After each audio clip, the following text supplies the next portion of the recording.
is a paradox. As a creative entrepreneur and a business coach, I rely on capitalism to keep food on my table, and I help my clients to do the same. But as a human being, I sometimes rail against what it seems like capitalism has become. This money-grubbing, soul-crushing free-for-all for the wealthy elite that would rather leave our big blue marble than invest in healing, protecting, and sustaining it. About 40% of my clients are multiply marginalized, many of them with chronic illnesses and disabilities and other capacity-limiting constraints that prevent them from working in the traditional workforce. They've been forced to leave and go out on their own so that they can do something that works for how they're built. Forced because capitalism asks more of them than they can consistently give. And nobody feels this quite like the marginalized people of this world. Entrepreneurship then becomes a vehicle for them to leverage the capacity that they do have, but unfortunately, not everyone is equipped to face the challenges of entrepreneurship.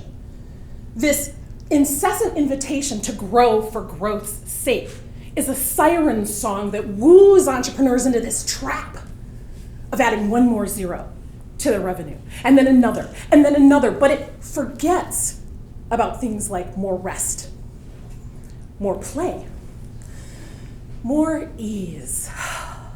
Unless you hustle your face off first. There's this persistent myth that if you just work hard enough, long enough, and do your best, you're gonna make it to that someday where you can retire in style. But capitalism asks more than we can consistently give. And it has a bad habit of moving the goalposts on us. With so many companies shooting for the moon, both literally and figuratively, this pursuit of more is not sustainable. So how do we find the sustainable path? We strive for enoughness instead. Now, when we look to nature, a cactus in the desert can thrive on very little water and a lot of sun. That's enoughness for the cactus. But if you flood the desert, the cactus rots. And if you take away the sun, the cactus starves. So, enoughness looks different in different situations. And for the people that I work with, enoughness is a result of building something that works for how they're built, their unique situations. And these are not multinational corporate behemoths. They're parents and teachers and artists and travelers and activists and so much more. They want a living wage that allows them to retire a spouse or care for their families and have the time and the energy to enjoy the fruits of their labors even when capitalism tries to ask more of them than they can give on their own. Now, for years, I taught something called your enoughness number, which is basically the sum total of money that your business needs to bring in a given year so that you can have an experience of enoughness. Not excessive, but appropriate. And not subsisting like so many marginalized people do, but actually thriving. And then one day, one of my non-normative clients pointed out to me that I had failed to take into account the additional resources required to navigate a world that asks more of you than you can consistently give. We dubbed this additional cost the marginalization tax. Now, at the time, I was still under the spell of meritocracy. I really believed that if you just worked harder and you kept working, eventually you would get there. Whenever eventually is. And I had always been able to keep working. Until the day I needed back surgery.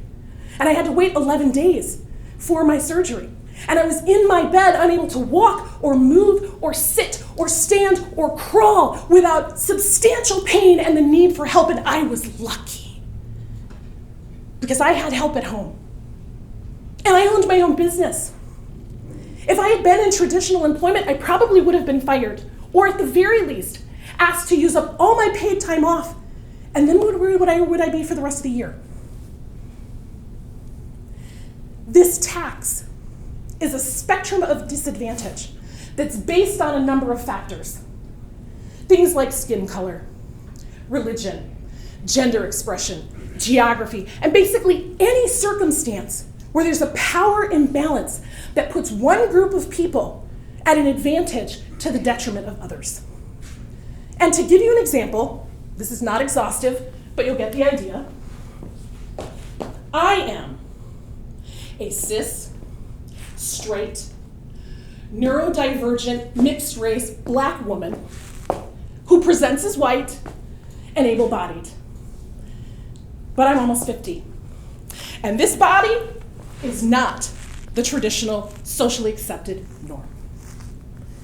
So I have a mix of advantage and disadvantage that informs and impacts the resources I need to be able to function in this world. And the more resources I need, the more taxes I pay. So let's look at the enoughness number, both with and without the marginalization tax, so that you can see how this works. You don't have to do any math, I promise. We're just going to use some hypothetical numbers. This is a document that I use with all my clients. We always start with your current lifestyle. What do you need to make it through the year? Let's say 60,000. And then we add your growth. What do you want to do that's not part of the normal routine? Maybe you want to go on vacation. So that's another 5,000. 65,000 is what you need for your take-home pay. Now, on top of what you pay yourself, you've got business expenses so that the business can live. And we better write that down. And maybe you want to grow the business this year and hire somebody to help you, so we got to add that in too. And then we're going to take 10% of that and add that back in because we need a cushion because stuff happens. And that 24,000 or 247,500 is not a small number. But then we add the marginalization tax. And we're going to go with 30%. Based on where you fall on that spectrum, it could be anywhere from 0 to 50% of that total. And if you think that's steep, a 2021 report from the National Women's Law Center said that black women make $1 million less over the lifetime of their career than white men do. That is the marginalization tax in action. So we add all of it up, and there it is. Two enoughness numbers that are dramatically different depending on whether or not you need to pay that marginalization tax. And unlike the taxes that you pay your government every year, the marginalization tax comes due every single day. This is where I throw my husband under the bus. He bought some cookies last weekend for $4. But I can't eat those cookies because they've got ingredients in them that will hurt me.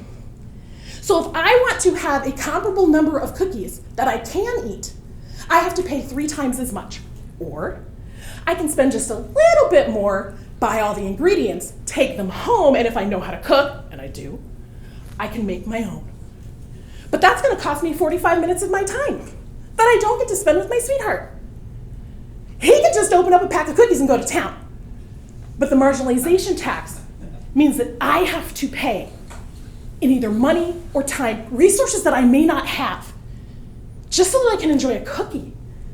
And I hear you say, but Lisa, a cookie is a treat. You don't need a cookie to live. You can live without a cookie. And you're right, I could. But why should I have to settle for less because my body is built differently than yours? It doesn't make any sense. But that's the marginalization tax in action. And okay, let's say you're right. Let's try another case. I had a client. She had applied for disability years before we ever started working together. And she had built a business that was successful, that worked around the chronic illness that she had, that was so variable and so severe, she never knew what her capacity to work would be from one day to the next. And when she got finally approved for disability, she shut it all down.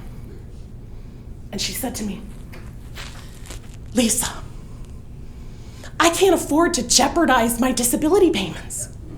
What if I go off disability and then I have a down year in my business? I'm gonna have to go through that all over again and start all over, and I don't know if I will survive. I don't blame her for wanting to protect herself and know that she has what she needs in order to survive in a world that makes it hard for her to just exist. No, I blame a system where the deck is stacked against some of us and not others. That is the impact of the marginalization tax.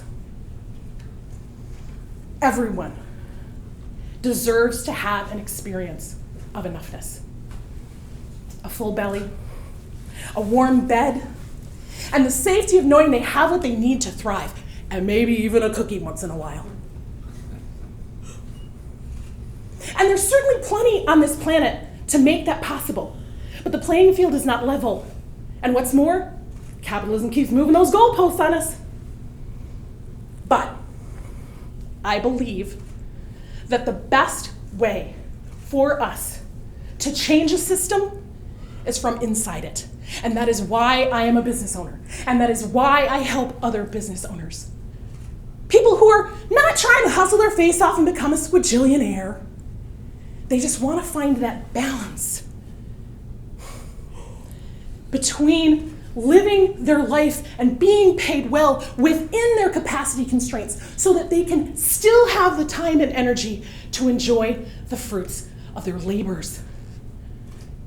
We don't need more rockets into space.